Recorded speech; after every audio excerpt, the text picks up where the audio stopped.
Við förum heldur betur í ógeðslega furðulegt mál næst og það er hérna, þetta er að mæðratips og þetta er komið á DFF. Búinn að tilkynna mér að hún ætla að loka á samskipti við 7 ára son minn ef ég leyfi honum að horfa á Eurovision.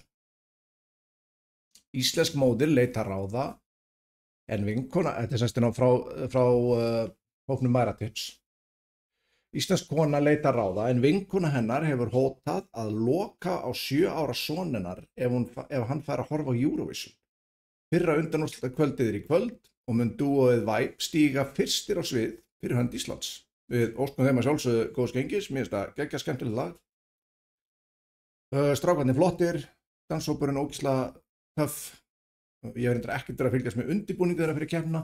En ég held mikið með þeim og mér finnst þeir alveg búin að vera æðislegir í öllu sem er að vera að gera. Allavega.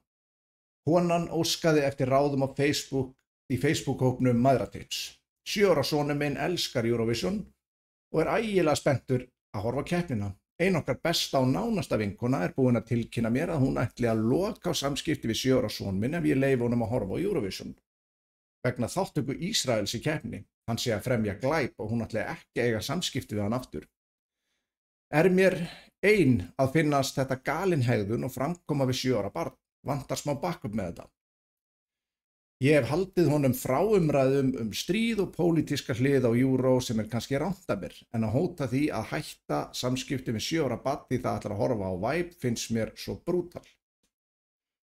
Sko, ég ætla ekki að lesa svörin við þessu, þetta er allt sem ég þurfti að heyra. Í fyrsta lagi, þá er það ekki rangt hjá þér að halda 7 ára syniðinum fyrir utan alla umræðum stríð og allan svoleiðis viðbjóð. 7 ára barn, þá bara fá að vera 7 ára í friði, þá að fara að hafa gaman af heiminu. Ég var að ræða þetta í síðasta þætti með hvað er ógeðslega mikið af aumkunarverðum foreldrum að núti sem er að koma einhverjum öllum sínum áhyggjum yfir á börnin sín. Það er ekkert skrítið að krakkar séu fullir að kvíða í dag, það er að dundra inn hjá en loftslagskvíða, það er að gera eitthvað svona. Veistu, bara hvað, eiga þau að hafa áhyggjur af því hvað að horfa á sjónvarpi, hvaða áhrif, einhverja butterfly effekt það hefur út í heim. Veistu, leyfið börnunum ykkur að vera börn í friði. Sorry, þetta pirraði mig bara aðeins, en leyfið þeim að vera krakkar í friði. Ekki vera að tala um pólitísk áhrif Eurovision við 7 ára börn. Það er hárrétt ákvörðun hjá þér að halda honum fyrir utan svona umræður stríð og svona. En þetta er bara dæmi þar sem að þú ættir að segja vinkonuðinni mjög skýrt og greinilega og við erum ekki vinkonu lengur. Þetta finnst mér að það ætti að vera það sem að þú ert að fara að segja við vinkonuðina.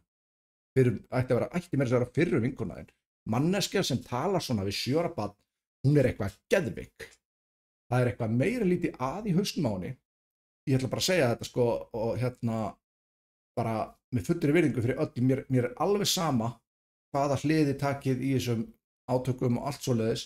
Ég nenni ekki að ræða þessi átök, það er enginn að fara að skipta um skoðun hjá neinum með að ræða þessi átök, þeir eru ekki að fara að leysa neitt með að ræða þessi átök. Það eina sem þeir eru að gera með því að vera alltaf að hamra á þessu helvíti er það að þeir eru að koma í veg fyrir að þeir leysið eitthvað annað, einhvers staðar annar staðar, sem er actually á ykkar færi eða íslenska ríkisins að leysa. Ísland hefur engin áhrif í þessu dæmi, þið hafið engin áhrif í þessu dæmi, engin. Einbeitið ykkur að ykkur sem að þið eruð actually færum að leysa. En svo er það náttúrulega oft þannig, ef þú ert nógu mikið að horfa alltaf á vandamálið í heimi, þá þarftu ekki að horfa á þín eigin vandamál, það er leiðandi þetta góðu flótti frá raunveruleikanum oft.